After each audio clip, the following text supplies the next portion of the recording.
Okay, it looks like folks are now trickling in. We got that passcode situation figured out, so that is good news.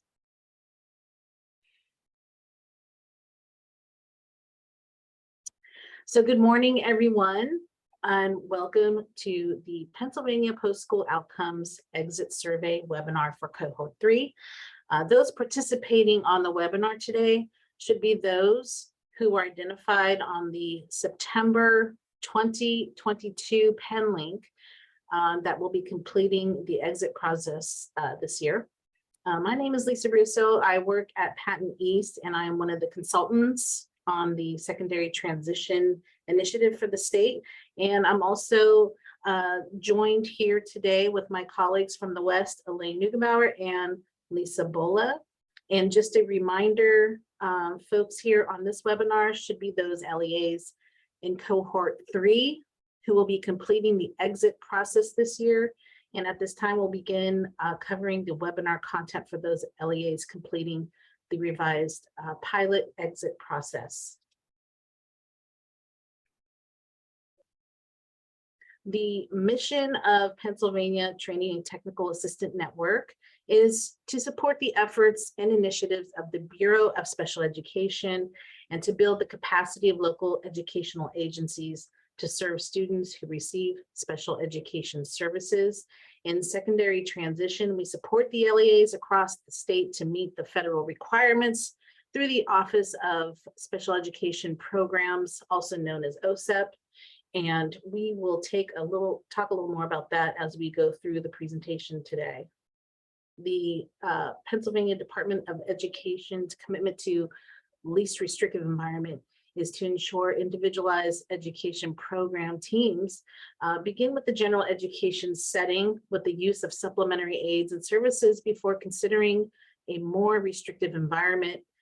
Those of us working in secondary transition are always working with preparing students ages 14 through 21 to be as successful as possible in preparing them for their transition into school or work. And this ideally happens in the least restrictive environment. Please know that today's session is being recorded. We are keeping track of attendance on today's webinar. Please complete the attendance form by using the Penn link, or I'm sorry, the link provided, not the Penn link. I'll put that in the chat here. Oh, thank you, Elaine, you already did that. And we need to be aware of who is on this webinar to make sure that everyone receives the information. If we are aware that someone is not on the call who needs to be, we will have someone from our IU or Patton be in contact with that person to get them the required information and materials.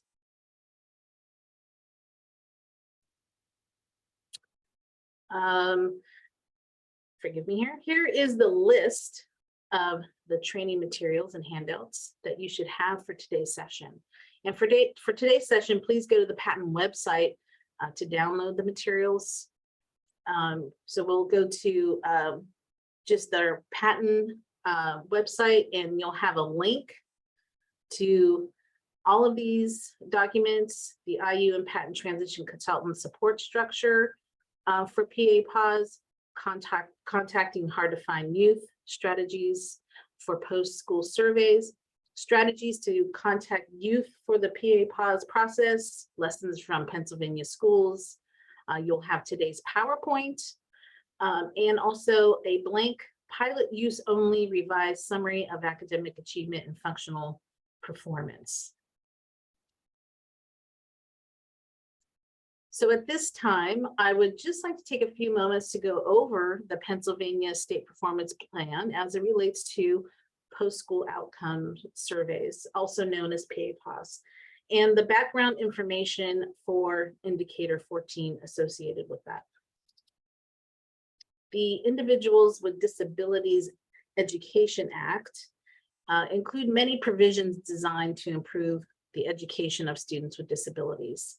The framework that many states are using to make improvements is the State Performance Plan, the SPP, Annual Performance Report, APR. Under IDEA 2004, all states are required to submit an SPP APR to the U.S. Department of Education, Office of Special Education Programs, OSEP. The current plan covers is built around 17 federally required indicators of compliance and performance. States set measurable and rigorous targets each year for the SPP APR and implement effective improvement strategies to reach those targets. States must report annually on their performance in meeting the targets, and they must also report to the public on the performance of all local education agencies that include school districts, charter schools, and preschool programs on these targets. The indicators were set by OSEP, but each state sets its own targets. Stakeholders are actively involved in setting the targets and in determining whether the targets continue to be appropriate. So as was mentioned, indicator 14 is related to the state's performance plan, which is a requirement of the federal government through the Office of OSEP. Provided here are the state performance indicators as identified by the Office of Special Education Programs. States are responsible for reporting their progress on meeting these targets. Again, these are the indicators which focus on school-age students and students with disabilities. The focus of our session today is to address indicator 14, but as you can see, many of the state performance indicators are related to transition. We know that good secondary transition plans, which is indicator 13, lead to higher graduation and lower dropout rates, particularly when families are involved, indicator 8, which leads to better post-school outcomes, indicator 14. So we're all connected here. Today we will talk about your LEA's obligation for collecting data for the state, which is then reported to OSEP on post-school outcomes. On this slide, you can see, again, the connectedness of the various indicators related to secondary transition. This is best understood by starting here at the bottom and working your way up. However, these 4 indicators should be looked at together when making informed decisions regarding secondary transition program success in areas of need. So we begin with the foundation of high quality, rigorous, standards aligned secondary school programs for all students. Many of you are used to seeing a 3-tiered support system for instruction or behavior. Well, we also have one for transition, and this is the tier 1 foundational piece that we have in place for all students, not just with students with disabilities. Indicator 13 is what looks specifically at high quality IEPs designed to help students achieve their post-school outcomes.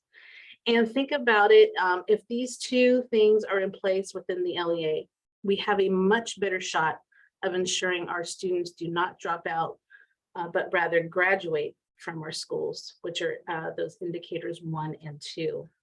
And additionally, if our planning has been individualized, effective and intentional planning and preparation has been done, then our students have a better shot of being in the right place post-high school and meeting their individualized post-school outcomes 1 year outside of high school. Hopefully this gives a picture of how all of these indicators are connected and how important it is to get the best information and participation possible for indicator 14. Back in 2005, when we started to pursue the indicator 14 process, we had 2 main goals. We looked at making sure we were not only meeting federal requirements of OSEP, but we also collected information to inform program improvements, resulting in better post-school outcomes for youth with disabilities. In Pennsylvania, the system we use to collect this data is a stratified random sample process to decide the various cohort groups. 1/5 of schools across PA were chosen and will participate one time every 5 years. There is one exception to this, and that is the school district of Philadelphia, because they have over 50,000 students. I know that's a lot. Shout out to La Quinta, woohoo! The District of Philadelphia participates and are surveyed every year, but only 1/5 of the high school schools across Philadelphia participates every year, not every high school. Again, your group is cohort 3. And for those of you who have been in your district longer than 5 years, you've probably participated in this process, but we will introduce some revisions that will be piloted by this cohort this school year. When the sample was put together, these were the areas that helped Pennsylvania create the random cohort samples. We have district size, disability category, ethnicity, LRE status, and gender.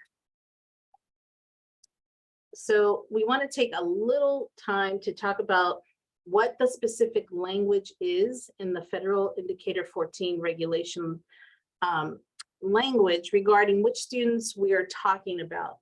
And as you will see from this slide, it is 3-pronged.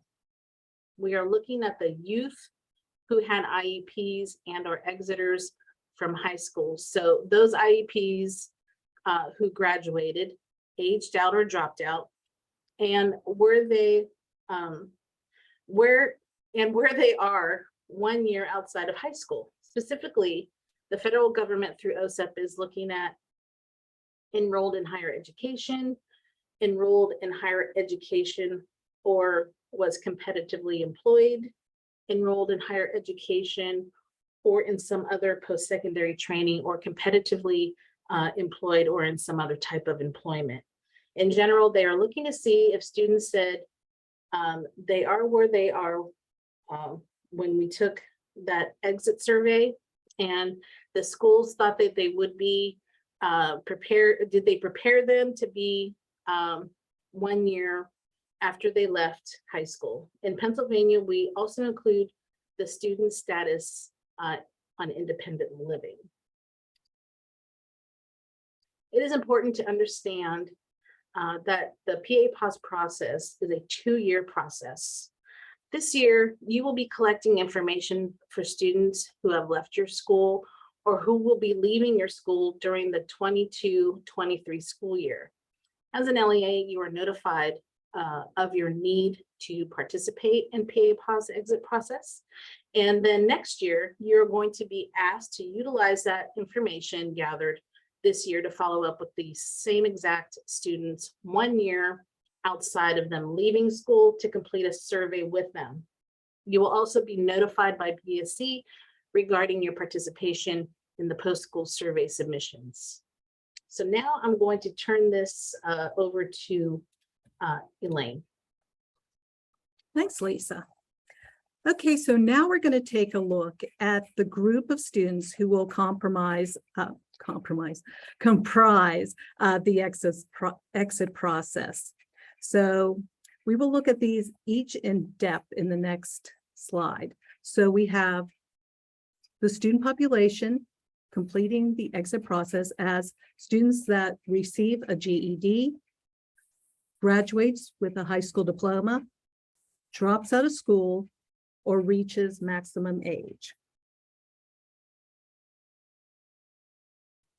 So here's a little bit more of the process population. So this is just a breakdown of the 4 leavers. Graduates with a high school diploma.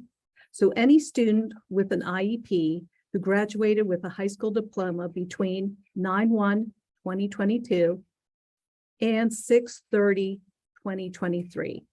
And that will carry over to the other 3 categories. Dropped out, any student with an IEP who's dropped out of school between the dates I mentioned.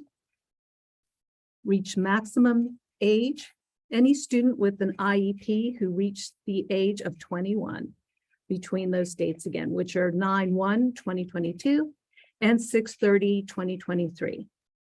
Or received a GED. Any student with an IEP who has received a GED between those dates. Okay. So we do have a few exceptions to students who may be part of our list of, leavers for this year, who actually do not exit your school between September 1st, 2022 and June 30th, 2023. These exceptions could include a student turns 21 on March 15th, 2023, and will be staying throughout the rest of the term, which ends on May 31st, 2023. Although graduation is on June 2nd, 2023, the student qualifies for ESY and will be attending ESY through July 31st, 2023. These students that fall into this category will be included as leavers. Also, a student with an IEP who has met all graduation requirements, with the exception of failing his last social studies class. This is our scenario. He is taking the class over the summer and is anticipating passing the class and receiving his diploma. In both of these two scenarios, such as these, we want you to include these students as leavers during the 2022-2023 school year. And we expect you to complete the exit process on them. And if by some chance, like in the second scenario, the student does not pass the summer school class and graduate next year, when that student comes up, as a leaver, you will just state that the student did not exit school this year, and you will not be expected to complete a post-school survey on that student.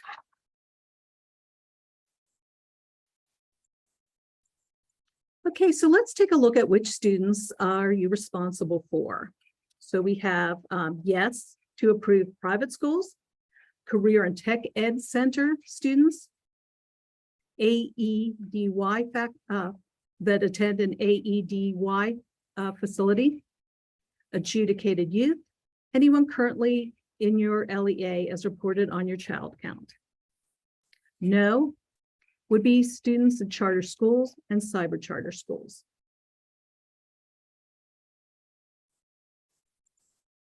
So remember how we stated that the PaPOS process is a 2-year process. So this slide shows you what we will be collecting on each student leavers for this school year. We will be coding the reason the student left during the 2022-2023 school year. So did the student graduate, age out, drop out, or receive a GED? What classes and activities the student received in high school? What accommodations the student received in high school? And very importantly, the contact information on the student, a family member, and person conducting or completing the form will be crucial to the document that we'll be introducing soon, because you will be using this information when you contact the student leavers next year when completing the post-school surveys. In today's webinar, although you will not be contacting this year's leavers for another year for the post, we are also going to share with you various strategies to use in gathering information in a very brief form. We will be going into more intensive detail, just to kind of connect the relationship between the exit process and the post-school survey in February. Okay.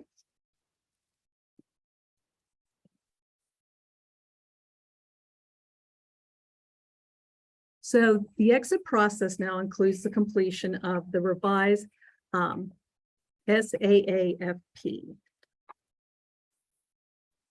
The exit process for your cohort 3 has changed from previous cohort years. To continue to support indicator 14 requirements and provide LEAs with a more efficient and useful post-secondary data collection process and an opportunity to use the data, the summary of academic and functional performance, the SAAFP, for this pilot year will be used for the exit process. Only for this cohort, specifically the revised SAAFP form will be used for exiting students with IEPs for 2022-2023. The revised form for use is included in your handouts, available in the PaPOS section of the patent website, and that will be available shortly with also too, as mentioned today, this session is being recorded, so that information will be provided to you. Currently, you can grab the handouts in the registration section of the patent website. Those are provided under the registration that you can go through in one way through the schedule, the registration schedule. Okay, the revised SAAFP will contain that what is used for the pilot for the exit process, and basically revisions that to the SAAFP for this pilot include more streamlined format. And so that was really designed for more ease of use, and the addition of informative responses that will support the federal requirements of information that PA reports to OSA. All changes will provide more data available to students, families, and the LEA as students prepare. I'm starting to get a little tongue-tied here. Prepare for post-school outcomes. More details on the SAAFP and its completion will be shared in the February 21st, 2023 webinar. An annotated version of the SAAFP will be also available soon and will be available definitely before the webinar. Okay, so looking at the exit process for cohort 3 pilot year, while students are still in school, it is important they understand there are things that you can do now to make the process go smoothly for next year. So once again, the exit process for the first year will consist of the completion of the revised summary of academic achievement and functional performance, be completed with leaving students and families, and we kind of talked about who those students would be. It's a streamlined process, and it will reduce clerical demands. So we really kind of focused on, combining information and process for you. So that's what we're piloting this year, taking a look at kind of changing from doing a summary and an exit survey to just kind of combining those and utilizing as our exit process, completing the SAAFP. Provide information to be used to support future student successful outcomes. And that is, what I mentioned earlier, just really looking at recording and providing to students and families, and utilizing at the LEA information about potential outcomes for students upon graduation. And that information that we're providing through the exit process and completing that form. We'll go into a little bit more of that process in a minute, but that will give us, that will go into the post surveys and provide information for us to kind of start that a year after the students this year graduate.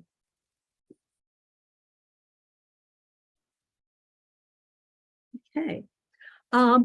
Just a little remember, complete paper revised SAFP for those students who leave prior to the end of the school year. And at this point, I am going to be turning over the presentation to Lisa Bola. All right, thanks, Elaine. So with the changes that are going on, basically what we want to think about for this first year, and just as you're preparing for, the goal is to figure out, we've had these students in our system for 12 years, maybe 13 years or more. How are they doing without us? And that's really what the whole idea of a post survey is that, are they seeing success after they graduate? Really what that means is that there is a level of a relationship that we want to make sure that we're establishing with those families. So because it's a 2-year process, to think about the strategies that you have this year to keep in contact with, especially those hard to find youth. Sometimes what happens in the transition process is you have, 7 students or 12 students that you need to get that you really struggle to get in touch with. So going through some of the following steps can really help. There are some things from the National Technical Assistance on Transition that suggest focusing on these areas, which is the idea of providing pre-notification, letting your kids and families know that this is a 2-year process. You're going to be reaching out to see how they're doing in about a year, looking at that familiarity, trying to have students, really get the relationship part of this, like understanding that we're here to support them and we're here to help them find the services that they need post-graduation, looking at promoting their interest when they are providing and trying to garner interest as you promote the survey. And then sometimes it's even providing incentives. So how can you kind of generate some incentives for your families to help them be able to be more participatory?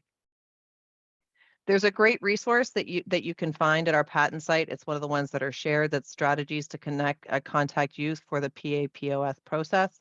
Lessons from Pennsylvania schools. This document comes from schools that were asked, schools that had over a 90% completion rate in receiving their survey feedback. The schools were asked to participate in a focus group, and we asked LEAs what their strategies that they used to get the results, and this is their feedback shared on a slide. So this is a really nice document that if you're looking for different resources, this can support the work.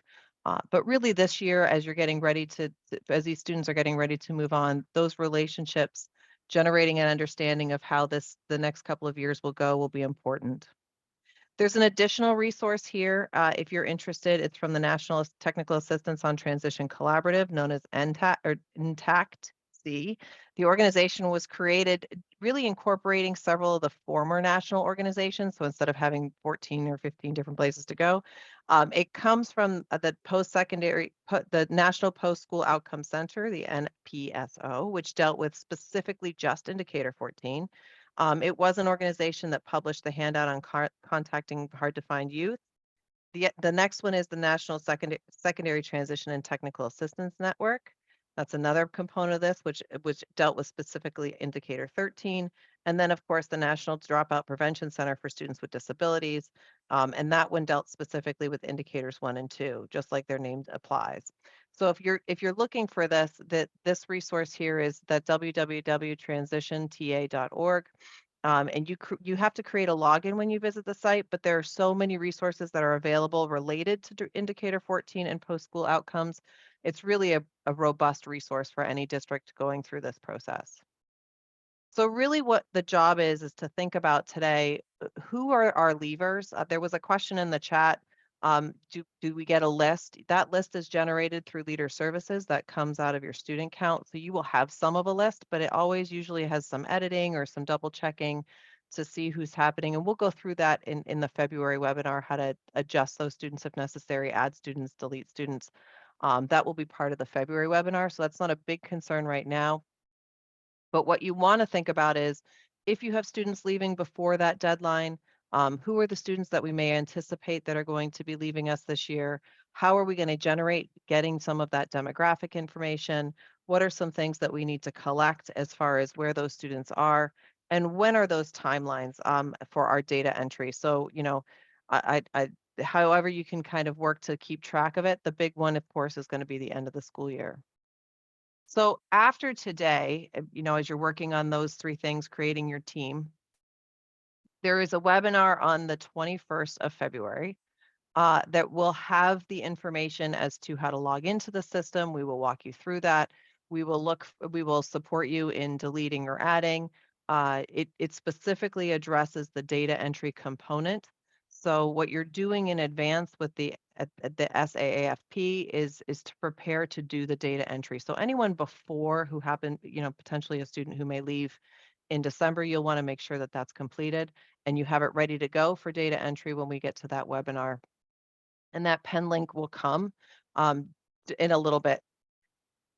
In addition, during that week, usually just after the webinar, you'll get an email that gives you your username and password to access the system. So there's no way really to get into the system until February.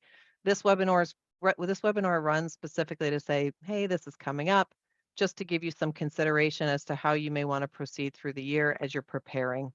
so that by the time we get to this deadline, we're not trying to track down some students who may have already left.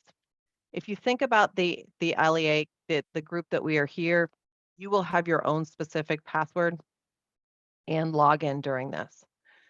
The login link will be available to you. It will also be available to your TAC. Your TAC is going to be a great support in this process. It'll be sent to you during that week of the webinar so that you can log into Leader Services. If you're not familiar with Leader Services, you can see that on your screen. So that'll all come together. I suspect a lot of you have already seen this. You've used it for different reporting, but after you log in, you'll go directly to that. You'll go directly to the SAFP for your exiting students because they'll be entered into Leader already. So again, you'll see more of these details in February. This is just an overview for you.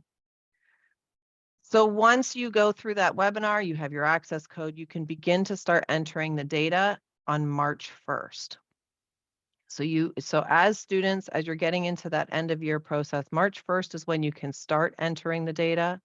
May 2nd, we will provide you just an update of how far you've gotten in the process, how many students are completed, which students have complete records. And so any additional ones that may need to go are going to be available to you. And then by May 31st, you'll need to be able to submit all of those exit surveys from that cohort 3. So all of you in cohort 3, we will be looking to kind of throughout May, make sure that everything is entered. If you have any questions at any point during that between March and May 31st, you will also get an email to contact and get and generate any support. So to answer the question about the leavers, they will not just be 12th grade students. It may be students who are, the idea of Lisa, yes, ma'am. They will, just the process for this year for the pilot will be a little bit different than previous years. So what we're asking folks to do is we'll receive the blank copy, and we'll reiterate this again in February, of the summary, the SAAFP. And so the students that, are exiting the leavers will be the students that will be leaving for this school year. You will complete that form for them. And as Lisa mentioned, some of them may be, halfway through the year, and we're asking you to kind of complete a hard copy of the summary. And then that will be entered into Leader Services when you get the username and password.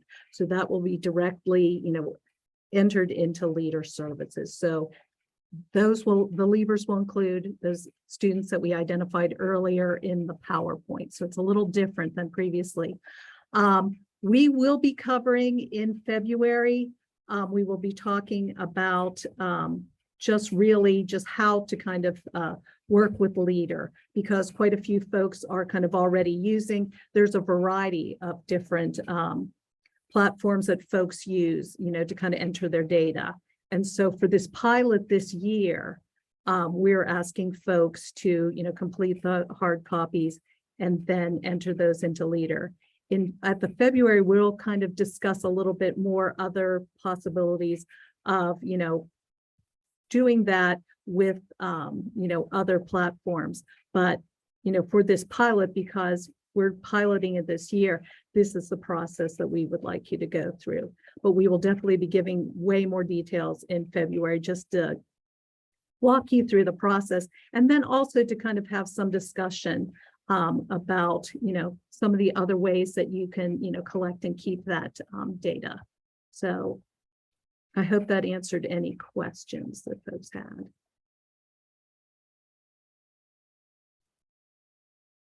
And just looking through some of the questions. Lisa, I'm sorry, I just needed to, just kind of reiterate that. Were you finished? No, that's fine. That's great. I just went back to the slide to help. Sorry, I was muted. I went back to the slide to help get that clarification on the leavers. And then, yeah, I think the only question I saw, Elaine, was probably the same thing that you're seeing, which is that, there is no exit survey right now. What we're looking at trying to do is the Indicator 14 team is just trying to streamline the process. So you're doing the SAAFP.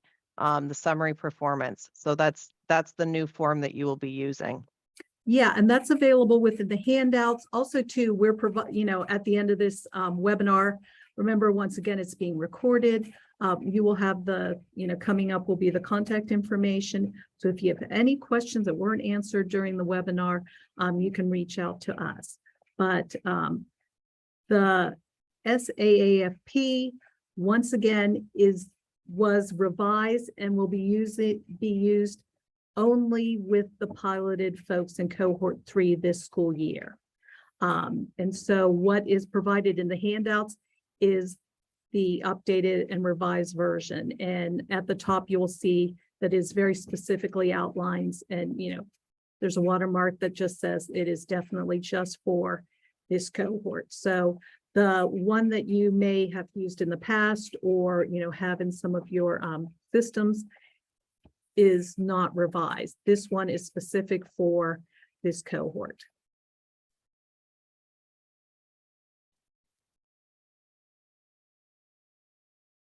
And then thanks, Hillary answered a question that was in the chat.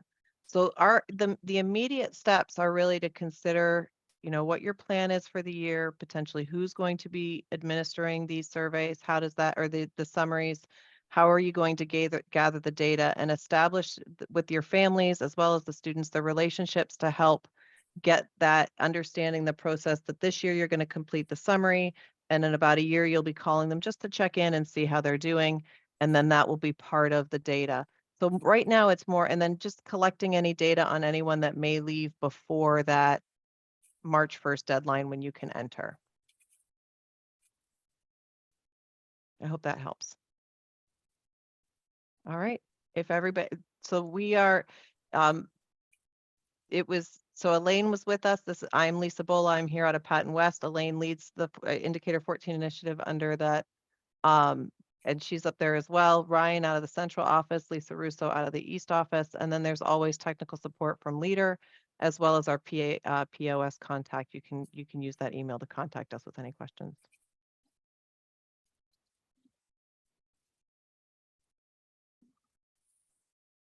Okay, we'll take a few minutes and look to see if there's any other questions.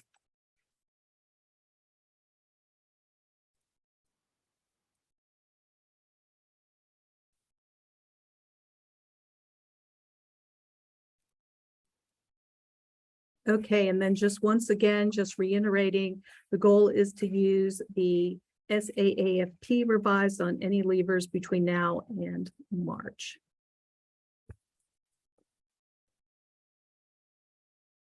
All right, just checking once again for any questions.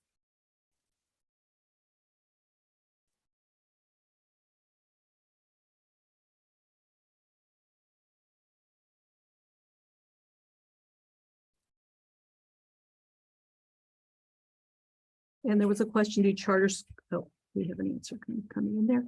Okay, we are going to just finish the presentation. We are going to stay on for a few minutes if you had a question that was not answered, or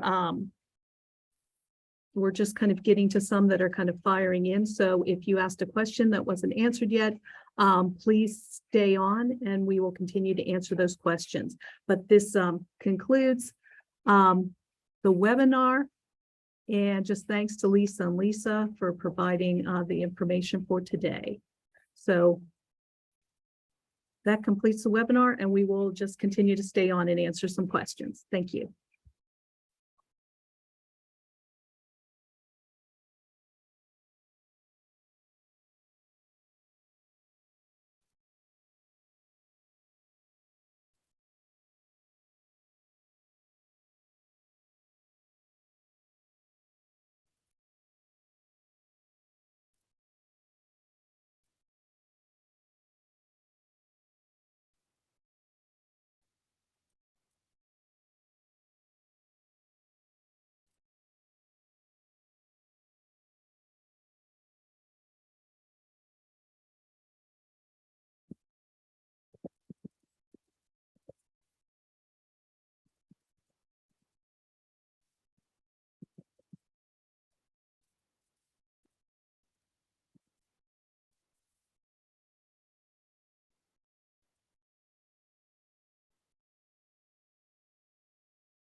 Okay, everyone, still remaining on the webinar. It looks like we've answered all questions as we kind of scroll through them. If you have any additional questions, or you don't feel that, you need a little bit more clarification, or we may have missed your question, please feel free to email us. And we had our email addresses up on the slide.